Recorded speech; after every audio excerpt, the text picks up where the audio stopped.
Jitambue binti na mwana wa mama Afrika. Amka, kumepambazuka. Habari ya wakati huu, ni siku nyingine tena tunakutana kujifunza masomo ya ufahamu wa juu wa kiroho. Tumepitia katika masomo mengi, tumejifunza masomo kadhaa hapo nyuma. Na nichukue nafasi hii kukukumbusha wewe au kukuambia wewe ambao ni mara yako ya kwanza kuwepo hapa, uende nyuma huko utafute vipindi vilivyoisha kwenye chaneli hii uweze kuangalia, ili upate uwezo wa kuelewa kile ambacho tutakifundisha leo hapa, kile ambacho tutajifunza wote kwa pamoja hapa. Na wewe ambaye umekuwa ukitazama vipindi hivi au hujasubscribe, chukua muda kidogo, bonyeza hapo pameandikwa subscribe na alama ya kengele ili uwe wa kwanza kupata taarifa ya vipindi vipya vinavyokuwepo. Leo tutajadili habari ya frequency za roho wasumbufu. Frequency za roho wasumbufu ni jambo geni au ni jambo jipya sana? Linaweza likakuchanganya katika namna moja au nyingine, lakini nitajaribu kulielezea kwa uzuri. Wakati wa kuelezea swala hili, tutazungumza mambo kwamba kifo kinakuaje na baada ya kifo inakuaje. Lakini mtu anaweza kupata sintofahamu kwamba mbona mtu unayenieleza mimi uko hai, haujawahi kufa ukafufuka. Lakini majibu ya swali lako anaweza ikajibu kwamba sisi tunaishi kabla ya kuishi. Tunaishi kabla ya kuishi, yaani tunakuwepo mara kadhaa katika ulimwengu, na maisha tunayoishi sasa hivi ni kumbukumbu zilizoisha. Ndio maana hata tunakuwa na uwezo na vipaji mbalimbali. Haraka unaweza kujiuliza, hivi vipaji huwa vinatoka wapi? Au uwezo wa mtu huwa unatoka wapi? Unaweza kujiuliza maswali haraka. Kwa hiyo ujuzi na vipaji ni vitu ambavyo vinakuwa vimelala kwenye DNA zetu, vinakuwa vimelala kwenye damu zetu, ni kumbukumbu za vizazi na vizazi, kumbukumbu za mababu na mabibi zetu zinazokuwa zinaishi ndani yetu sisi. Baada ya kusema hayo, nataka nikwambie kwamba baada ya mwili kufa, roho huwa inaendelea na frequency yake ile ile. Narudia tena, baada ya mwili kufa, roho huwa inaendelea na frequency yake ya wakati huo. Nataka niongee ushuhuda kidogo. Unaweza ukakuta mtu kabla ya kufa, hasa wazee wenye hekima zao, wenye kufahamu mambo ya asili, anakwambia mimi nikifa naombeni msinizike mpaka baada ya siku 3. Au mwingine akitaka kustaafu dunia anachukua muda na wakati mzuri wa kujiandaa kufa. Hii unaweza ukaishuhudia katika mazingira ya kawaida, hata katika movie unazokuwa unaziona. Sana utaziona kwenye movie za Kichina, zile legends. Utaziona kwamba master fulani anataka kustaafu dunia, anachukua safari kidogo, anaenda kufia huko, mwingine hata anayeyuka. Lakini katika ushahidi wa mazingira ya kawaida, kuja kwenye uhalisia, niliona katika mazingira ya kawaida kupitia mitandao ya kijamii, nilimuona kiongozi mmoja wa Kenya ambaye sasa hivi hatunaye tena kwenye dunia hii, alistaafu dunia. Alichukua wakati wake mzuri wa kujiandaa kupumzika, na kabla ya kupumzika alikuwa amesema maneno kwamba mimi mwili nikisha kuwa nimekufa, mwili wangu kisha kuwa nimekuwa marehemu, basi nichukue siku 3 ndipo muweze kunizika. Nimewahi kuandika siku moja andiko moja kwamba roho au frequency huwa inachukua siku 3, masaa 72. Huwa inachukua masaa 72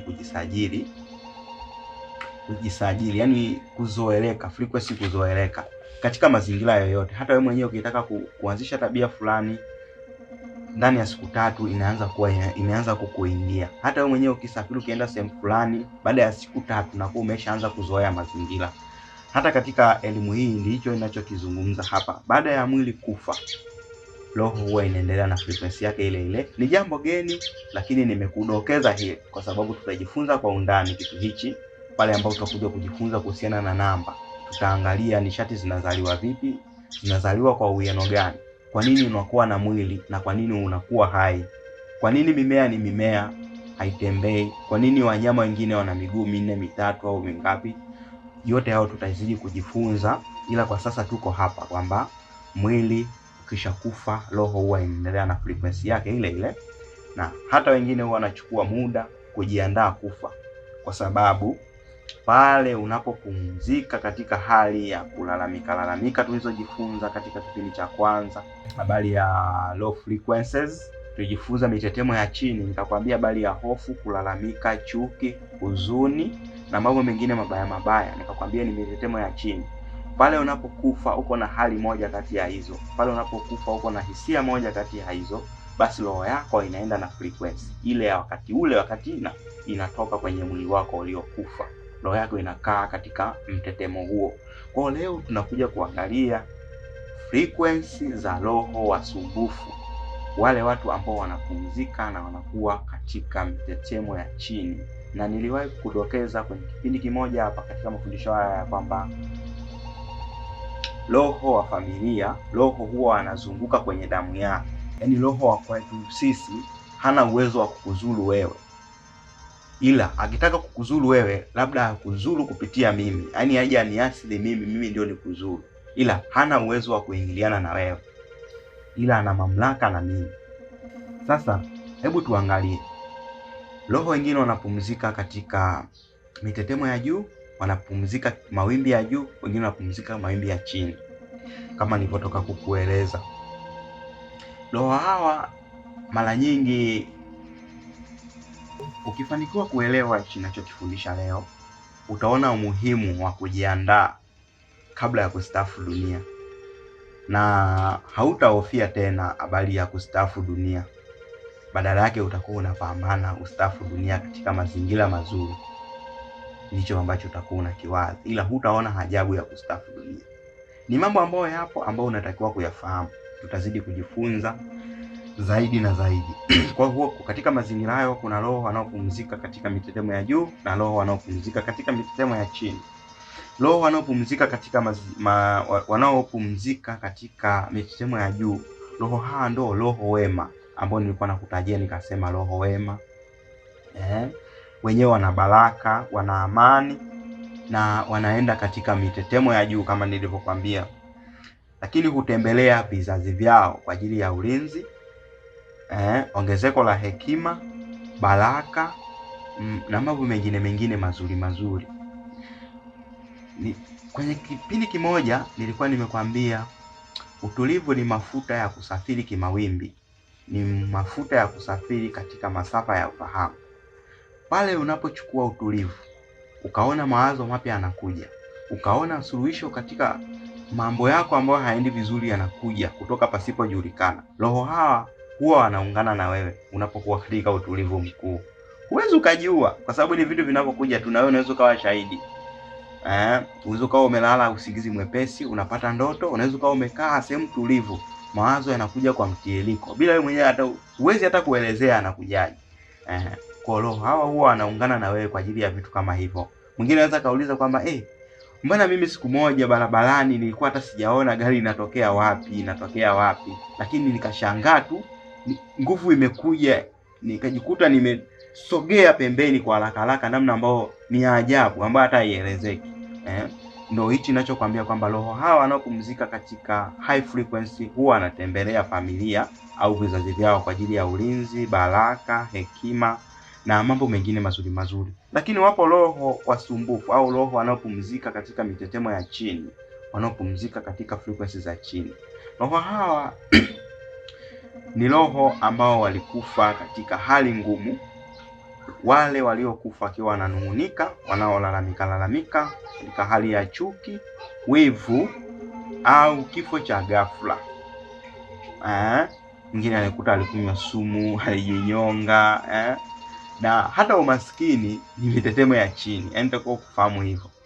Na nilikufundisha kwamba mitetemo ya chini, ukiwa kwenye mitetemo ya chini unakuwa unavutia vitu vya chini, kwa maana pepo wachafu, roho wasumbufu, na mambo mengine mabaya. Yaani wewe ndio unayokuwa unavutia. Hauvutii vitu vya juu kwa sababu unatetema kwa juu. Ukitetema kwa juu unavutia vitu vizuri. Ukitetema chini unavutia na kuungana na roho wabaya. Wengine majini, roho wasumbufu wa familia. Kwa hiyo unaweza kukuta umegubikwa na matatizo kede. Usielewe kinachoendelea nyuma ya pazia. na unaweza ukaenda kwa mtaalamu wa tiba za kienyeji akakwambia hiyo mambo ulionayo ni mambo ya kifamilia. Hebu rudi nyumbani ukaangalie kuna tatizo gani kwenye shina la familia. Unaweza ukakutana na kauli kama hizi na unaweza ukawa shahidi katika mazingira yanayokuzunguka.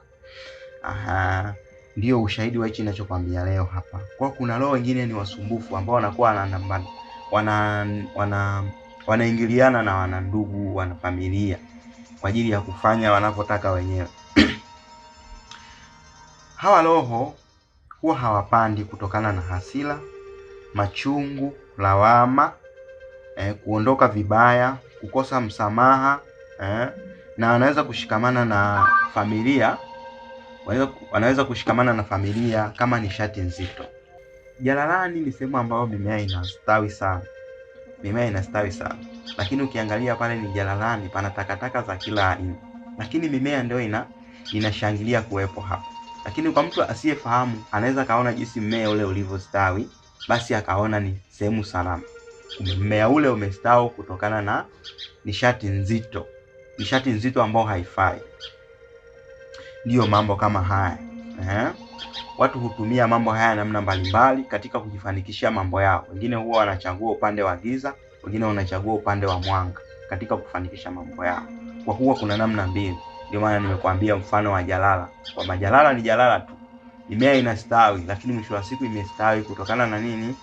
Imestawi kutokana na nishati nzito iliyoko pale. Lakini unaweza kukuta mmea kwenye kisuguu umestawi vizuri kwa sababu pale kuna rutuba ya asili. Lakini unawezaje kujinasua kwamba kwa sababu haya mambo yanaambatana na wewe bila wewe kupenda wala wewe mwenyewe kujua? Ni kutokana na jinsi tulivyokuwa na kulelewa tangu kipindi cha ukoloni ulivyoanza. Sababu ukiangalia vipimo vya ukoloni vimeanza tangu miaka 1000, miaka mingi. Unaweza kaniambia kwamba kipindi Jerumani yupo 1919 kwa mfano.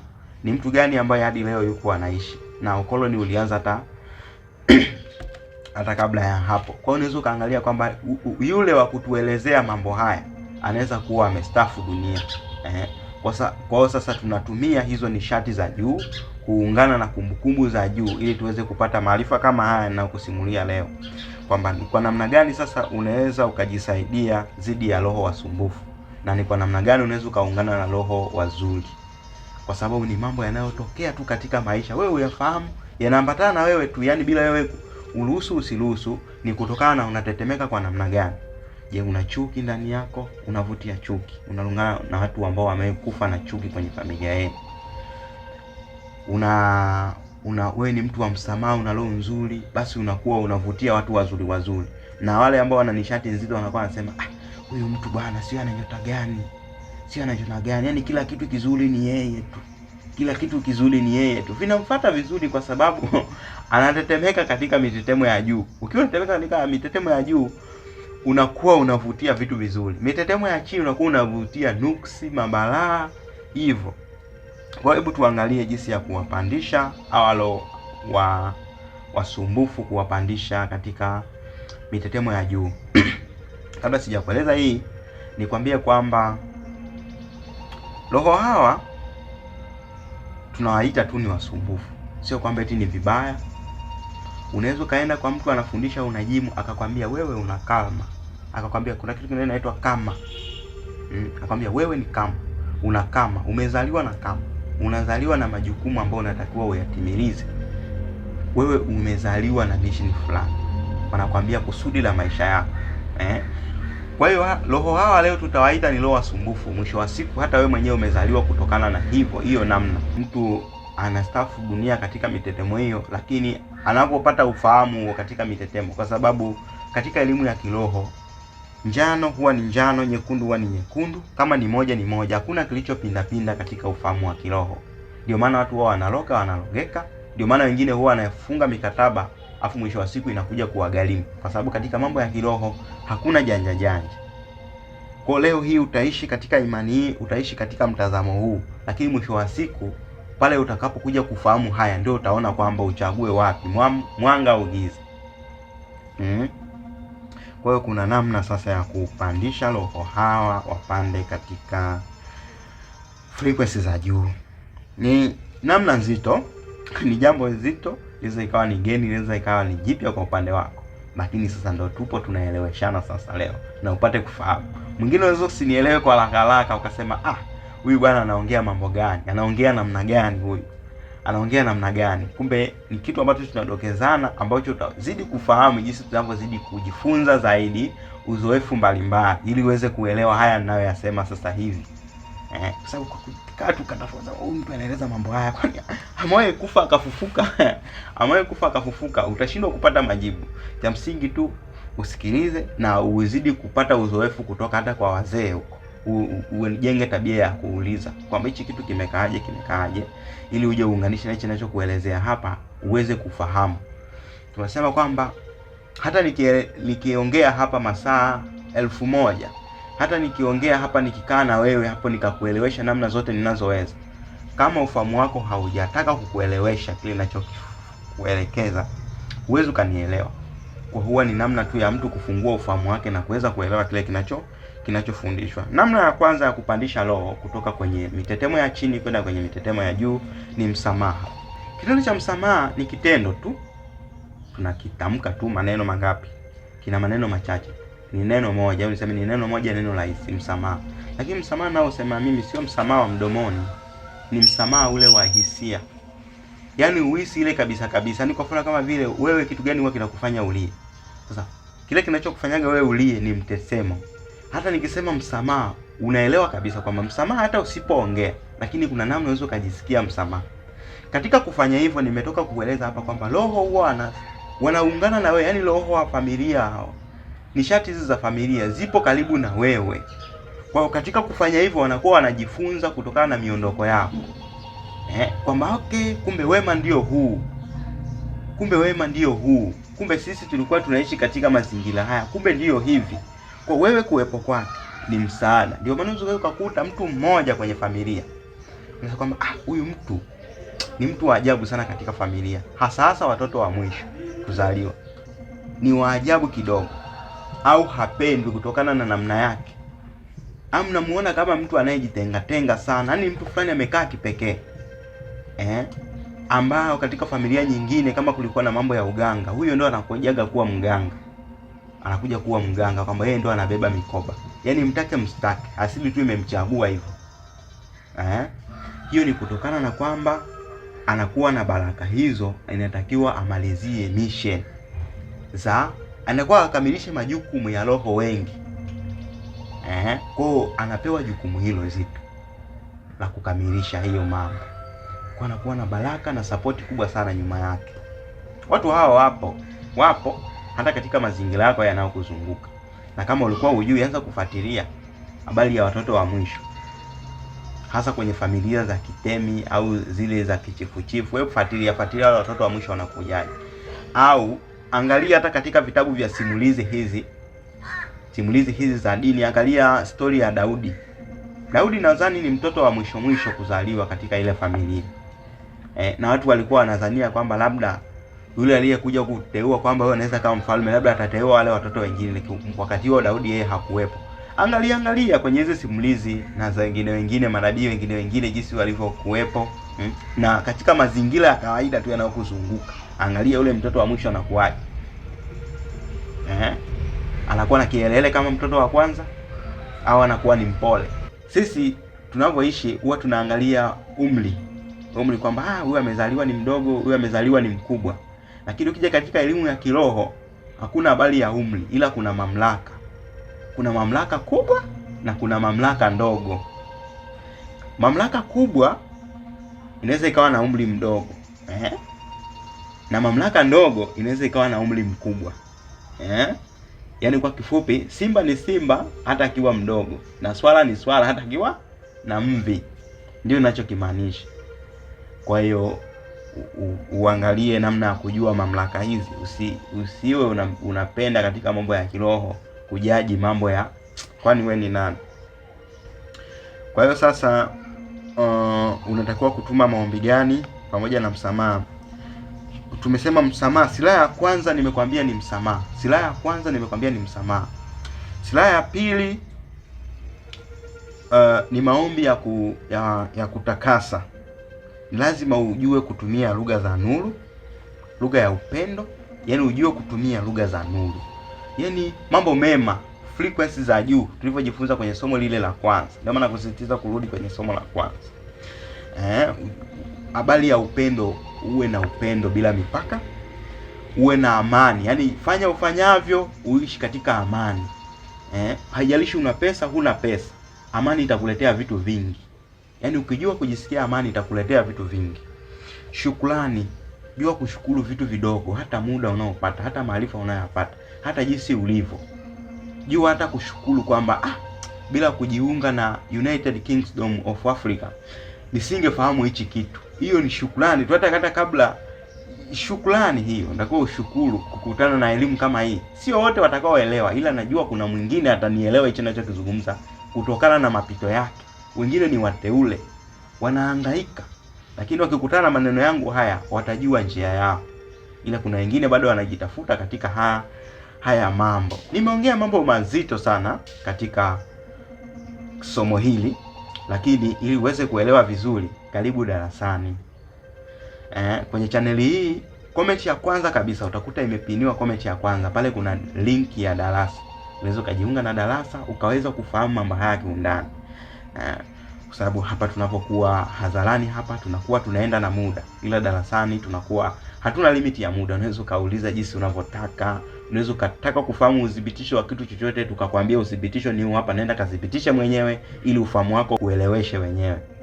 Basi nikushukuru, nikutakia wakati mwema.